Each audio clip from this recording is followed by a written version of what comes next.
copycat killings, they've revealed few details as to the Ripper's exact methods.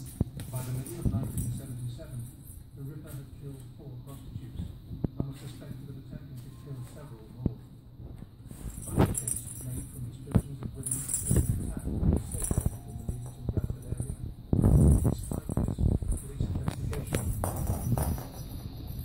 We always thought that the next door we knocked upon, we'd find the suspect and the case would be solved.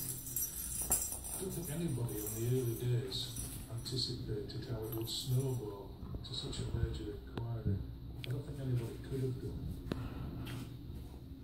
In June 1977, the Ripper would strike again, but this time his victim wasn't a prostitute. It was a killing that would change the entire investigation. The catalyst really was the murder of Jane McDonald. She didn't fit into the pattern because she was not a prostitute. She was very young as well, she was only 16. Prior to that point, the fear, if you like, had been exclusively felt by working prostitutes. But from Jane McDonald on,